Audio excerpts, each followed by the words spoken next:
Good morning, YouTube. Happy Tuesday. Well, today I wanted to get on here and talk to you guys about TCPA laws and DNC laws. And, for years I've been talking about this and just how it affects everybody that's on the phone. And I mean everybody. And it just seems that more and more agents over the course of the years are getting in trouble with these types of violations that are really unnecessary if you know what they mean and how they apply to you.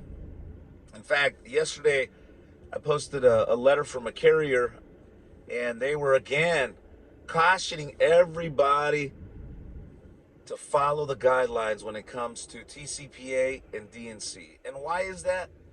Because everybody, when those violations hit, it's not just you as the agent that has to pay, but it's a trickle effect. So everyone around you is going to have to pay a premium, a settlement or something to settle that situation. But then again, if you're watching this video, what exactly is TCPA? Well, instead of me giving you a summary, I figured I'd read it directly, from the website, what it means. And I got my tablet here, and let me read it to you guys.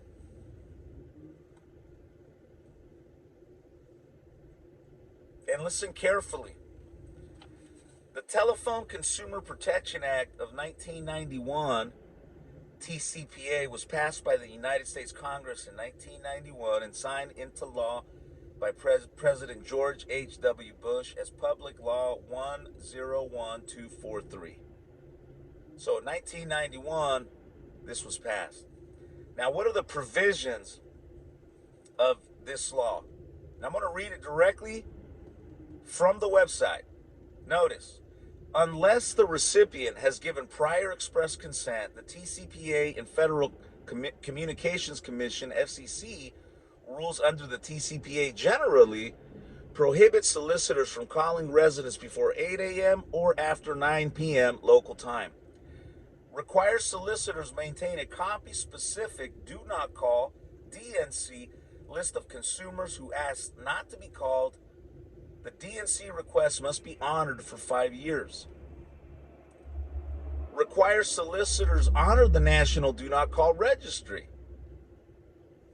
Requires solicitors provide their name, the name of the person or entity on whose behalf the call is being made, and a telephone number or address at which the person or entity may be contacted. Prohibits solicitation to residents that use an artificial voice or a recording.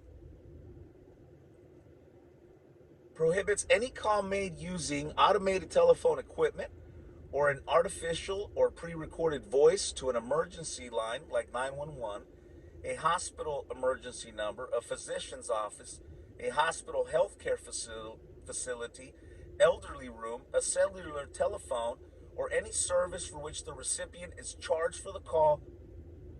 Prohibits auto dial calls that engage 2 or more lines of a multi-line business. Prohibits unsolicited advertising facts. In the event of a violation of the TCPA, a subscriber may sue for up to $500 for each violation or recover actual monetary loss, whichever is greater, seek an injunction, or both. In the event of a willful violation of the TCPA, a subscriber may sue for up to 3 times the damages, which is $1,500 for each violation. So guys, this is the basics of this law, and it affects all of us that are on the phones. For example, unless the recipient has given you prior express consent. So how is that express consent? Well, if you have a direct mail piece, that right there is express consent, and you go off the timestamp on the direct mail piece. If you're buying a Facebook lead, the electronic signature, so when they went online and opted in and said, yes, I give you permission, and they click the box, that moment in time is opt-in. They're giving you consent. If they call into a TV commercial requesting a quote for funeral insurance, the moment and hour and time that they did that verbal opt-in, it's express consent. So you can call those people between The times that is allowed to do the calling, and even if their phone number is on the do not call registry, you're okay for 90 days. After 90 days, that consent is no longer valid.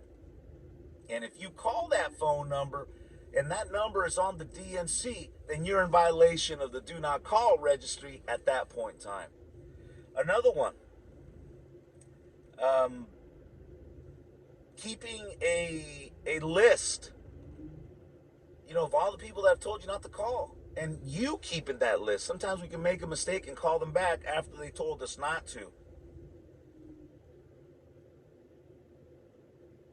Also, the auto dialing system, pre-recorded messages, avatars, all of those, once again, are a no-go, again, if they didn't give you prior express consent. And you hear and you get phone calls from robots all the time. I know I do. Well, I never asked for that information, and I'm getting these robocalls, and those are illegal.